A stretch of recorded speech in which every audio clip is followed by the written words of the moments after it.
I don't have any words though.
Distinguished guests, please welcome the President of the United States, accompanied by Secretary of State Anthony Blinken.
Good afternoon.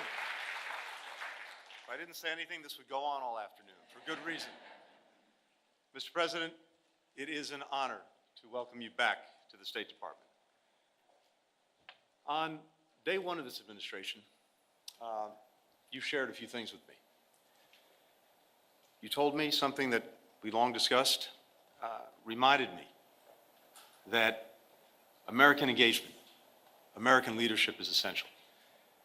If we're not engaged, if we're not leading, you said, someone else is likely to be doing it, and probably not in a way that advances our interests or values.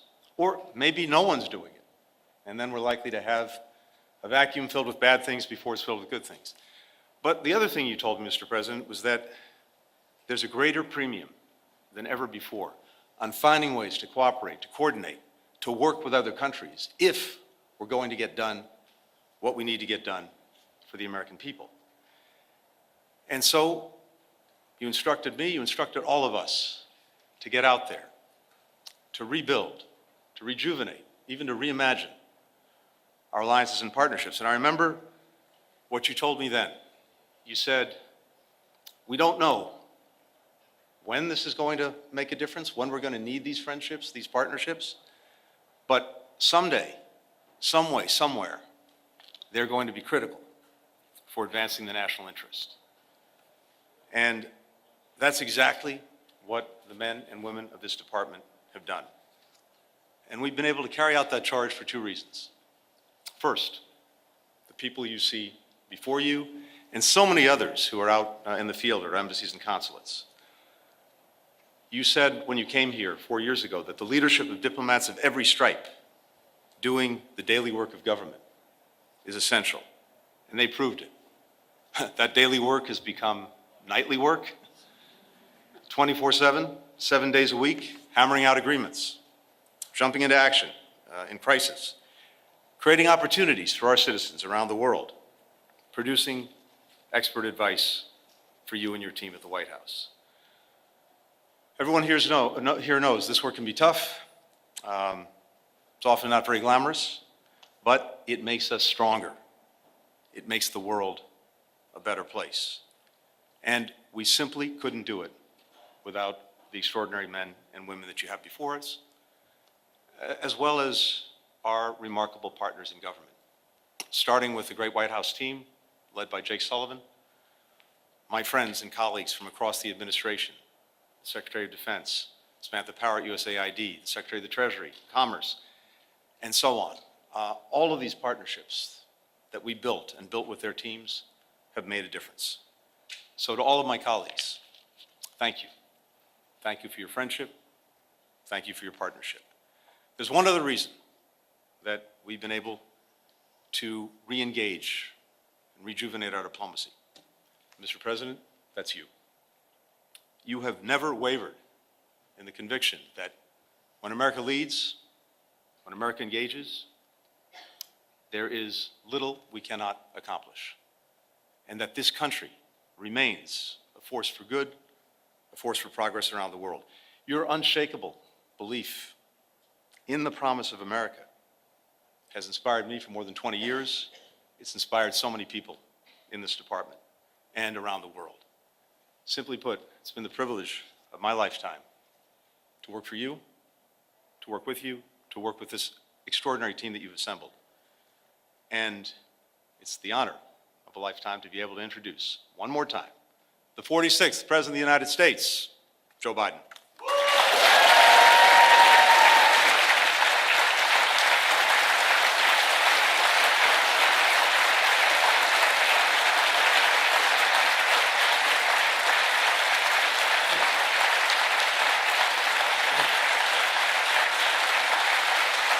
Thank you, thank you, thank you.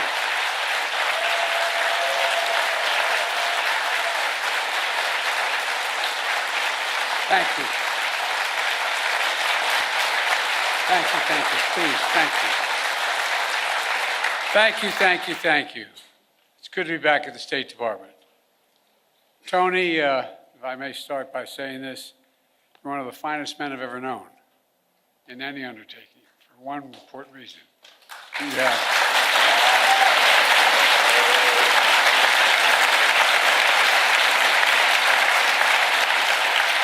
not only brilliant, you have incredible character. You have character.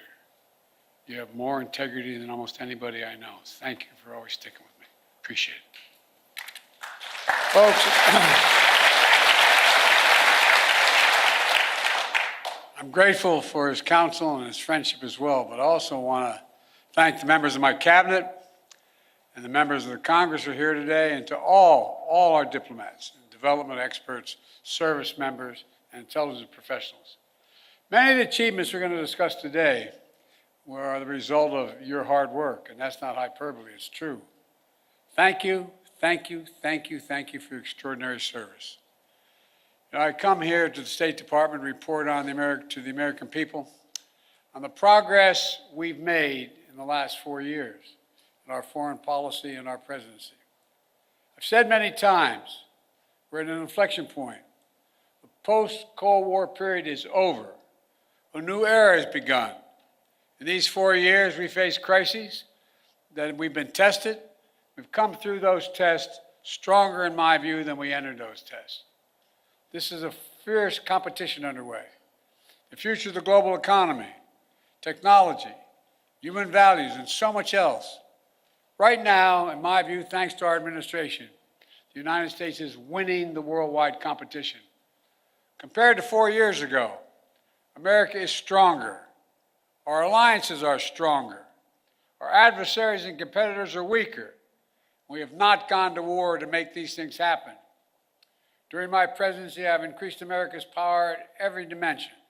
We've increased our diplomatic power, creating more allies than the United States has ever had in the history of our nation. We've increased our military power, making the most significant investments in the defense industrial base in decades. We've increased the technology power, taking the lead in artificial intelligence and other technologies of the future. And we've increased the economic power, building the most dynamic economy in the world from the bottom up and the middle out, not the top down. In short, Kamala and I took office, our nation had become stronger at home, are stronger in the world. And now, America is more capable and, I would argue, better prepared than we've been in a long, long time. While our competitors and adversaries are facing stiff headwinds, we have the wind at our back because of all of you. This is what we're heading into. And over the next administration, that's what we're handing it to. Today, I want to lay out what we've done, the opportunities we've created for America, and those opportunities going forward. Today, I can report to the American people, our sources of national power are far stronger than we were when we took office. Our economy is booming, although there's more work to do. Our technologies, from artificial intelligence to biotech, quantum, and to advanced semiconductors, they're the envy of the world. And we have made the most significant investments in America and the American workers since the New Deal. To rebuild our roads and bridges, our ports and airports, clean water systems, affordable high-speed internet, and so much more. To build American manufacturing, to make advanced semiconductors, which we invented here at home. We made the largest investment in climate and clean energy ever anywhere on earth in the history of the world. spurring nearly $500 billion in private sector investment. We've also significantly strengthened the defense industrial base, investing almost $1.3 trillion in procurement and research and development. In real dollars, that's more than America did in any four-year period during the Cold War. This is going to ensure that we're fully equipped to fight and win wars, which is also the best way to deter wars in the first place. Today, I can report to the American people, our alliances are stronger than they've been in decades. NATO is more capable than it's ever been, and many more of our allies are paying their fair share. Before I took office, 9 NATO allies were spending 2% of their GDP on defense. Now 23 are spending 2%. Look at the Indo-Pacific. We've made partnerships stronger and created new partnerships to challenge China's aggressive behavior and to rebalance power in the region. We did it, what few thought was possible, to build the first ever trilateral partnership between the United States, Japan, and South Korea. Then another among the United States, Japan, and the Philippines, drawing closer our Pacific allies to defend our shared security and prosperity. We brokered a defense pact known as AUKUS among the United States, Australia, and the United Kingdom, connecting the Atlantic and Pacific allies as only America is able to do. And we've taken the Quad to the next level. The United States, Japan, Australia, and India. When we had that first meeting, I was dumbfounded when they all called and said, "Can we do this at your house?" I think I'm kidding. My wife said, "No problem." It was during the UN meeting, and we thought we were going to do it in New York, but they wanted to do it in Delaware. I said, "Why?" He said, "We can know, then people will know we're really friends." Our democracy, with vibrant economies, working closely, security, supply chains, technology, and so much more. In the Red Sea, we brought together more than 20 countries to protect civilian ships from attack by the Houthis, defending freedom of navigation, one of the world's busiest waterways. And we have strengthened partnerships all across the Americas, defending democracy, targeting corruption, addressing migration, increasing prosperity, and protecting Amazon rainforest, which captures billions of tons of carbon from the atmosphere every year. Overall, we've reinvigorated people's faith in the United States as a true partner. Today, I can report to the American people, our adversaries are weaker than were when we came into this job 4 years ago. Just consider Russia. When Putin invaded Ukraine, he thought he'd conquer Kyiv in a matter of days. But the truth is, since that war began, I'm the only one that stood in the center of Kyiv, not him. Putin never has. Think about it.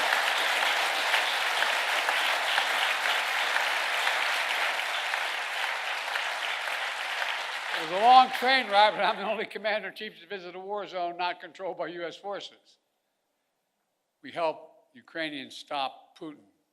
And now, nearly three years later, Putin has failed to achieve any of his strategic objectives.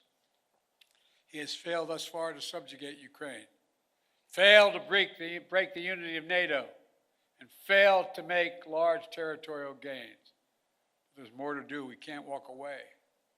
We rallied 50 nations to stand with Ukraine, not just in Europe, but for the first time in Asia as well. Because those countries in Asia know what happens in Ukraine matters to them as well. We delivered air interceptors, massive numbers of munitions, enacted relentless, unprecedented sanctions to keep Ukraine in the fight. And now Russia is struggling to replace what they are losing on the battlefield in terms of military equipment and fighters. And the ruble is under enormous pressure. As I saw it, when Putin launched his invasion, I had two jobs: One, to rally the world to defend Ukraine, and the other is to avoid war between two nuclear powers. We did both those things. Today, Ukraine is still a free, independent country with the potential for a bright future. And we laid the foundation for the next administration so they can protect the bright future of the Ukrainian people. And now, look at Iran. Did you ever think we'd be where we are with Iran at this moment? After those despicable attacks by Hamas on October the 7th, Iran directly attacked Israel twice with hundreds of ballistic missiles and drones. And twice they failed because the United States organized a coalition of countries to stop them and ordered U.S. aircraft to come to the defense of Israel. Now, Iran's air defenses are in shambles. Their main proxy, Hezbollah, is badly wounded. And as we tested Iran's willingness to revive the nuclear deal, we kept the pressure with sanctions. Now Iran's economy is in desperate straits. All told, Iran is weaker than it's been in decades. And if you want more evidence that we've seriously weakened Iran and Russia, just take a look at Syria. President Assad was both countries' closest ally in the Middle East. Neither could keep him in power. Quite frankly, neither really tried very hard. Now, I cannot claim credit for every factor that led to Iran and Russia growing weaker in the past 4 years. They did plenty of damage all by themselves. But Israel did plenty of damage to Iran and its proxies. But there's no question, our actions contributed significantly. And now major authoritarian states are aligning more closely with one another. Iran, Russia, China, North Korea. But that's more out of weakness than out of strength. So as the new administration begins, the United States is in a fundamentally stronger position with respect to these countries than we were 4 years ago. Today, I can report to the American people we're in a better strategic position in the long-term competition with China than we were when I took office. You all recall, many experts believe were predicting it was inevitable that China's economy would surpass ours. According to many predictions, that would happen by the year 2030 or shortly thereafter. But we in this room said no. If we make the investments in ourselves, we protect our workers and technologies, that will not happen. Now, according to the latest predictions, on China's current course, they will never surpass us, period. I met one-on-one with President Xi in consequential summits. He and I have always been direct and straightforward with each other. I made it clear we expect China and everyone to abide by the international rules. And so we stood up against unfair trade practices, taking action when China dumps subsidized goods, incredibly subsidized, on our markets to undercut our workers. We imposed target tariffs in critical sectors like cars, steel, and semiconductors, rather than across-the-board tariffs. We imposed historic export controls on investments, restrictions, to ensure that China cannot use the most advanced technology and sensitive data against us. And critically, we enlisted our allies and partners to join us, building more convergence among our allies on a shared approach to China than ever existed, and showing that it's more effective to deal with China alongside of partners rather than going it alone. But even while we compete vigorously, we've managed our relationship with China responsibly, so it's never tipped over into conflict. We've created lines of communication between President Xi and myself, and between the leaders of our militaries. To avoid misunderstanding, we found ways to work with each other, to address climate change, to reduce the flow of fentanyl in the United States, which, by the way, overdose deaths are coming down across our nation. And in my administration, we've seized more fentanyl at our border in 2 years than the previous 5 years combined. Today, I can also report to the American people, we're the first president in decades who's not leaving a war in Afghanistan to his successor. But we've got bin Laden during the Obama-Biden administration, the primary objective of war had been accomplished. And I believe that going forward, the primary threat of al-Qaeda would no longer be emanating from Afghanistan, but from elsewhere. And so, we not need to station a sizable number of American forces in Afghanistan. So when I took office, I had a choice. Ultimately, I saw no reason to keep thousands of servicemen in Afghanistan.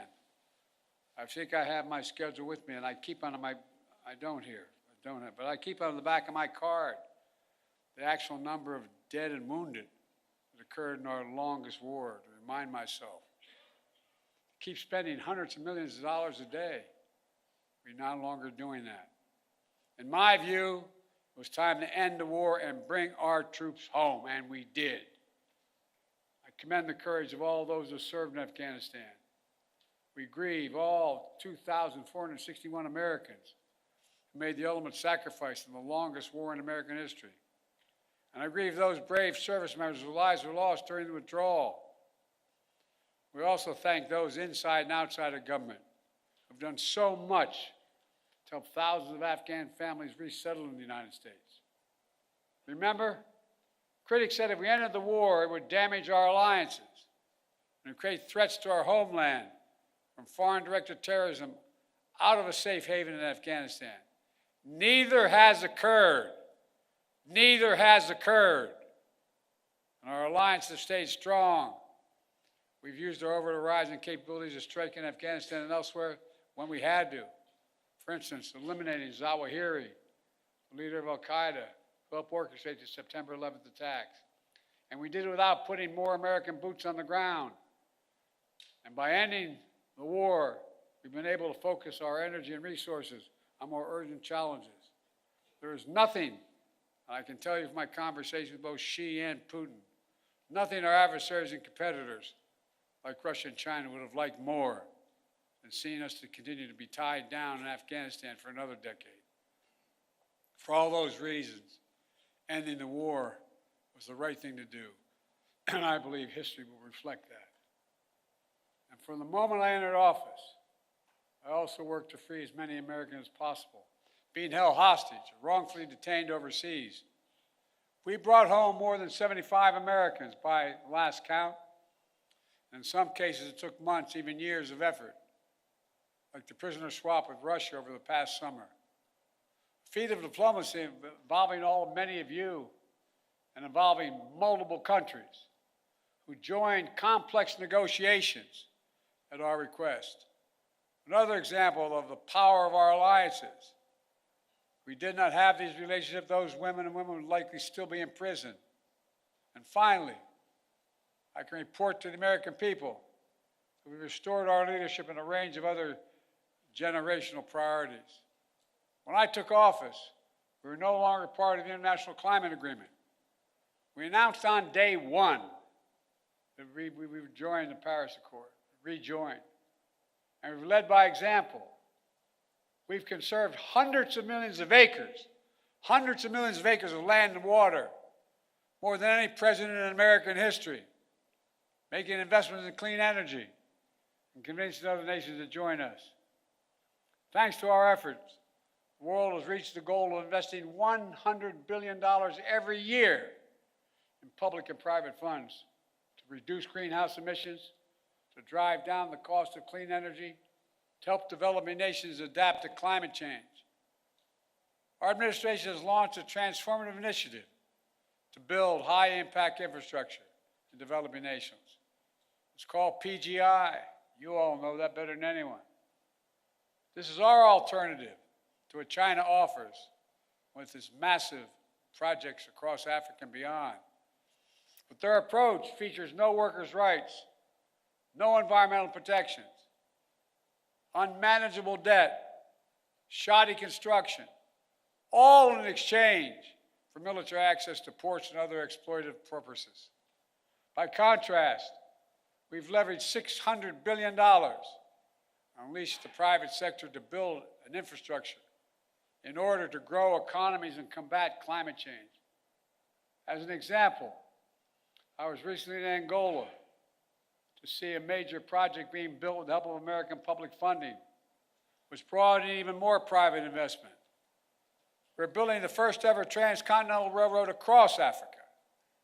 It will significantly improve the economies of the region, will help farmers transport crops in new global markets, will transport critical minerals that are needed for electric vehicles and semiconductors. China used to control the supply chains in these materials, but not for long. Now, make no mistake, there are serious challenges the United States must continue to deal with. In Ukraine, in the Middle East, in the Indo-Pacific, must keep the pressure on the Houthis, who are attacking ships in the Red Sea, launching missiles at Israel, and firing at American forces. Must deter North Korea as they rattle their saber and draw closer to Russia. And new challenges will certainly emerge in the months and years ahead. But even so, it's clear my administration is leaving the next administration with a very strong hand to play. And we're leaving them in America with more friends and stronger alliances, whose adversaries are weaker and under pressure.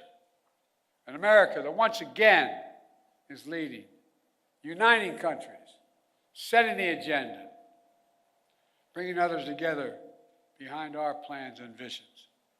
In America, which is no longer at war, which has made historic investments in American workers, American energies, American factories, generating the strongest economy in the world, which is now in a much better position to win the future against any competitor. These wins are not partisan. They're American. They benefit all Americans and reflect America's endless capacity for leadership and reinvention. Look, folks, the United States should take full advantage of our diplomatic and geopolitical opportunities we've created to keep bringing countries together to deal with challenges posed by China, to make sure Putin's war ends in a just and lasting peace for Ukraine, and to capitalize on a new moment for a more stable, integrated Middle East. To do that, the next administration must make sure the fall of Assad does not lead to the resurgence of ISIS in Syria and across the region. It must carry forward the commitment that America will never allow Iran to acquire a nuclear weapon. On the war between Israel and Hamas, we're on the brink of a proposal that I laid out in detail months ago, finally coming to fruition. I have learned in many years of public service to never, ever give up. So I spoke to Prime Minister of Israel yesterday. I spoke to Emir Qatar today. I look forward to speaking with President Sisi soon. We're pressing hard to close this.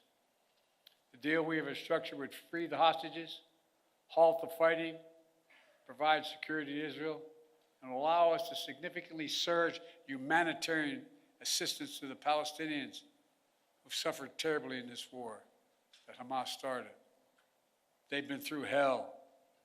So many innocent people have been killed. So many communities have been destroyed. The Palestinian people deserve peace and the right to determine their own futures. Israel deserves peace and real security. And the hostages and their families deserve to be reunited. And so we're working urgently to close this deal. And as we deal with immediate challenges, in my view, we have to look to the future. I urge the next administration to carry forward two issues that have been central to my presidency and which shape the future, in my view. On artificial intelligence, we are in the lead, and we must stay in the lead. We must not offshore artificial intelligence, as he once did with computer chips and other critical technologies. AI has the power to reshape economies, governments, national security, entire societies. And it must be the United States and our closest allies that lead the way to ensure people's rights are respected, their safety is protected, and their data is secure. And likewise, clean energy transition will race ahead in years to come. I know some in the incoming administration are skeptical about the need for clean energy. They don't even believe climate change is real. I think they come from a different century. They're wrong. They are dead wrong. It's the single greatest existential threat to humanity. The clean energy transition is already happening. China is trying to dominate the clean energy, manufacturing, critical materials, supply chains. They want to capture the market of the future and create new dependencies. The United States must win that contest, and we will shape the global economy and the planet for decades to come. Let me close with this. Like many of you, I've dedicated a significant portion of my career to our nation's foreign policy. As chair of the Foreign Relations Committee as a senator, vice president for 8 years, and now president of the United States, I put together one of the most competent foreign policy teams, I would argue, in American history, sitting in this room and before my eyes. Throughout my career, the world has undergone tremendous change. But certain things have always held true. At our best, America leads not only by the example of our power, but the power of our example. In the past 4 years, we've used that power, not to go it alone, but instead to bring countries together, to increase shared security and prosperity, to stand up to aggression, and to solve problems through diplomacy wherever possible, and to relentlessly defend democracy, civil rights, and human rights. Because that's who we are. That's who we are. You've heard me say it many times before. We're the only country on earth founded on idea. Every other country is founded on geography, religion, ethnicity, or some other unifying factor. But America was built on an idea, literally, not figuratively. That idea was all women and men are created equal. The idea that has inspired the world for 250 years and counting. We're always reaching to do better, always looking to the future, not our best, always seeking progress for our people and for people everywhere. It's been the honor of my life to serve as your president. Today, I'm optimistic about our future, as optimistic as I've ever been. Just have to remember who in the hell we are. You've heard me say it many times. We're the United States of America, for God's sake. There is nothing beyond our capacity if we do it together and commit to it. Nothing. So thank you all for all you've done. I hope many of you are going to be staying in the next administration to keep this moving. May God bless you all, and may God protect our troops. Thank you, thank you, thank you. Thank you. Thank you.